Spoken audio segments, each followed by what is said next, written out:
Est-ce qu'il vous est déjà arrivé de ne pas être pris en considération à la hauteur de ce que vous attendiez? Je place le contexte. Vous êtes avec votre groupe d'amis et votre crush passe devant vous. Bon, votre cœur se serre et vous attendez qu'elle vous regarde. Sauf qu'elle continue sa route sans vous jeter le moindre regard. Quelle humiliation! Quelle humiliation! Aujourd'hui, je vais réparer ce traumatisme émotionnel en vous parlant de la loi 6 de Robert Greene. Attirer l'attention à tout prix. Je suis le notonnier, bienvenue à bord.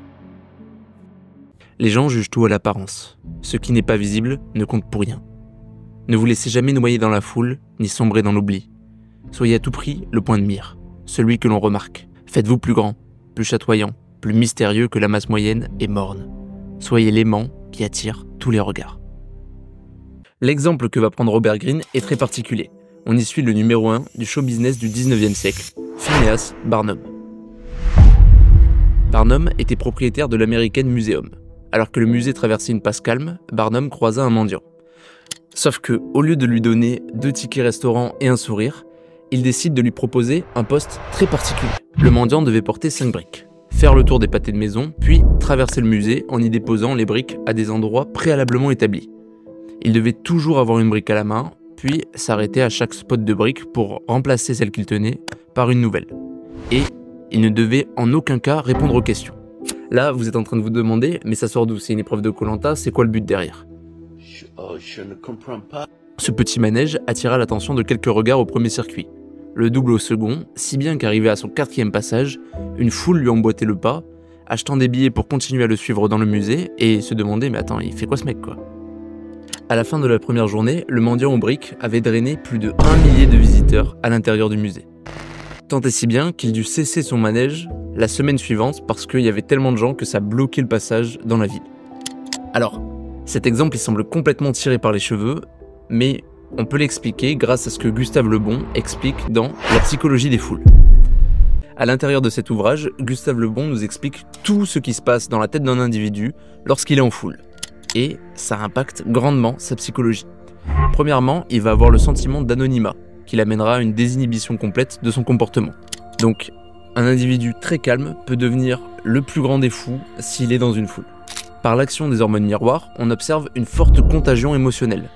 Prenons le cas des manifestations. Dès qu'un individu va commencer à s'énerver, la colère parcourra la foule en un seul éclair. Ces normes vont converger. Toute une foule peut aller dans un sens pour faire bloc, peu importe les valeurs initiales des individus.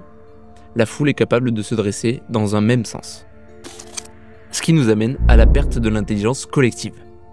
Il a été observé qu'un groupe de nombreux individus arrivait à prendre des décisions d'un niveau égal d'intelligence, que ce soit initialement un groupe de génies ou un groupe d'ahuris. Ce qui a été observé, c'est qu'en gros, on a pris un groupe de personnes très intelligentes et un groupe de personnes très bêtes, puis on leur a demandé de prendre des décisions. Et là où on s'attendait à ce que les décisions prises par le groupe de personnes intelligentes soient d'un niveau bien supérieur à celui d'un groupe de personnes très bêtes, eh bien il se trouve que le niveau des deux groupes était égal. Ceci s'explique par le changement de comportement des individus en groupe. Ils ont tendance à redevenir des individus primaires. Et un exemple de ces comportements, on peut les trouver à l'Assemblée nationale. Là où on est censé avoir une certaine élite de la nation, on se retrouve avec des individus qui finissent par agir comme une classe de CE2. Trouillard! Trouillard! Monsieur Collard! Maintenant qu'on a compris à quel point l'effet de foule rendait les gens bêtes, on se rend alors compte de la puissance de la loi 6, attirer l'attention à tout prix. Parce que si on attire l'attention à tout prix, on gagne l'attention de la foule. Donc on gagne la foule, donc les individus seront plus bêtes et plus faciles à contrôler. Petit disclaimer, je n'invite absolument personne à payer des SDF pour déplacer des parpaings en boucle et je déclinerai toute responsabilité si ça venait à arriver. Bon, il est temps d'illustrer cette loi avec un film, Will Hunting. Dans ce film, nous suivons le quotidien d'un garçon qui semble au premier abord réservé et qui possède un QI à 4 chiffres, Will Hunting. Même s'il nous apparaît timide, il cache en lui un besoin de validation par ses pairs très fort. Il saisit chaque occasion qui lui est donnée de se montrer. Il se bagarre fréquemment et se défend seul devant le juge, il utilise les livres qu'il a lus pour draguer des filles. Se mettre autant en avant, ça lui a apporté autant de problèmes que cela lui a créé d'occasions.